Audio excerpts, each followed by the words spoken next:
박선용 원장님, 네. 칼슘이 얼마나 중요한 겁니까?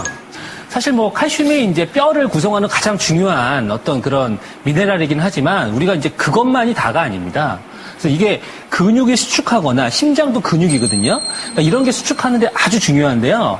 그래서 요즘에 이 갑상선 질환이 늘어나면서 갑상선 수술 많이 하시잖아요. 예. 근데 우리 몸에서 이 칼슘을 혈액으로 배출하는 데가 이 갑상선에 붙어 있는 부갑상선이라는 조직이 있습니다. 기관이 있는데 이 수술을 하게 되면 갑상선을 띄면서 이 부갑상선을 같이 절제하게 되는 경우가 종종 있습니다. 그래서 이런 분들은 칼슘을 꼭 드셔야 되는데 이게 급작스럽게 칼슘량이 부족해서 그러니까 칼슘을 섭취하지 않으시거나 하면 막 손발이 떨리고요. 그다음에 사람이 막 예민해지고 이런 증상이 실제로 생깁니다. 이게 근육이 수축하지 못해서 막 손발이 떨리고 이렇게 되는 거거든요. 그게 더 심해지면 심장 근육이 수축하지 않기 때문에 사망에 이를 수도 있는 그렇게 될 수 있기 때문에 칼슘은 우리 단지 그냥 뭐 뼈 건강 이게 아니라 이게 급성으로 부족해질 때는 사망에 이를 수 있다. 이렇게 중요한 미네랄입니다. 네요. 얼마 예. 전에 내 후배하고 같이 밥을 먹는데 그 전에는 멀쩡하던 애가 이렇게 뭘 젓가락을 드는데 손을 이렇게 떨어요. 손을 깨서 뭐가 좀 칼슘이나 뭐가 부족하구나 알려줘야 되겠네. 미네랄이 부족한가 봐요.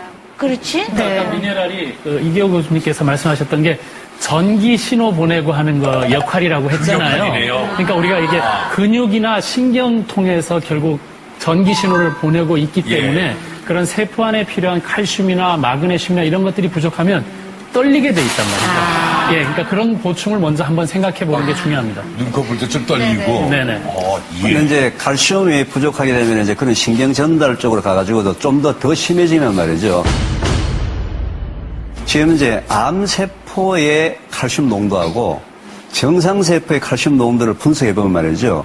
암세포의 칼슘 농도가 10배 이하로 낮습니다.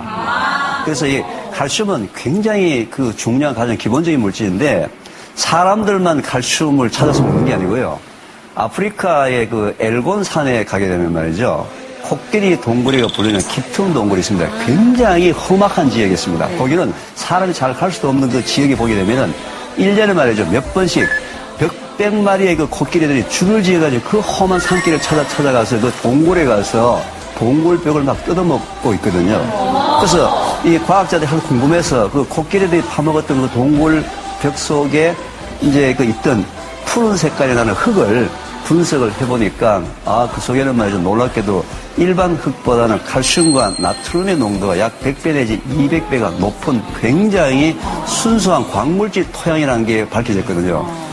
코끼리들도 말이죠. 본능적으로 살기 위해서 그 험한 산골짜기의 동물을 찾아서 먹을 정도로 칼슘은 아주 필수 미네랄이다. 이렇게 말씀드립니다. 코끼리도 건강해지기 위해서 그 험난한 길을 찾아가서 칼슘을 보충하는데 왜 인간인 우리는 이렇게 항상 칼슘이 부족할까요?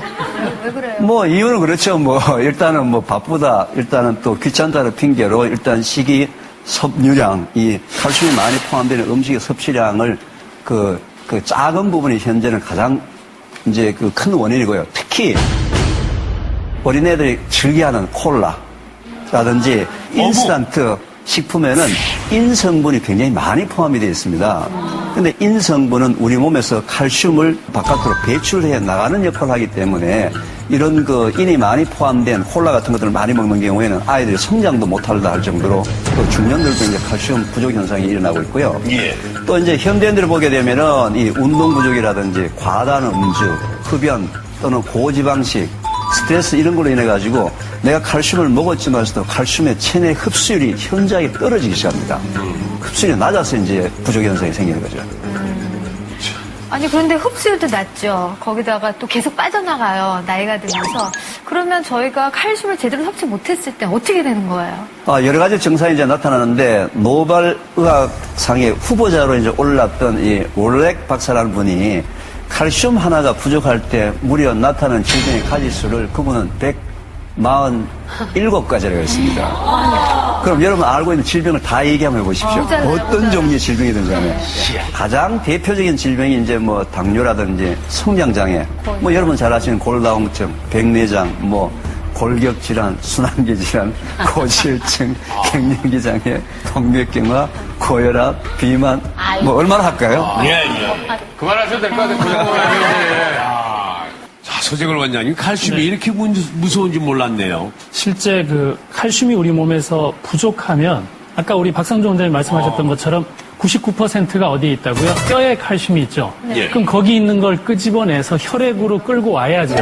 그렇게 해서 뼈에서 나온 칼슘들은 나중에 쓰고 나서 돌아가지 못하고 어디 가서 석회화라는 걸 만들어요. 석회화. 그래서 혈관벽에 상처가 나고 균이나 바이러스 같은 것들이 붙었다가 마지막 시멘트처럼 칼슘을 발라버리면 딱딱해집니다. 그게 동맥경화가 되거든요. 그러니까 칼슘이 뼈의 제자리에 있을 때는 유용한 거지만 이미 돌아다니면서 변형이 됐을 때는 우리한테는 아주 좀 치명적인 문제를 일으킬 수 있다. 그래서 칼슘은 어떻게 해야 되냐 하면은 위산이 있을 때 위에서 칼슘이 이온화가 되거든요. 철분도 마찬가지고. 그래서 우리가 왜 탄산칼슘이라고 그냥 하는 칼슘들은 흡수가 거의 한 4% 이하로 낮거든요.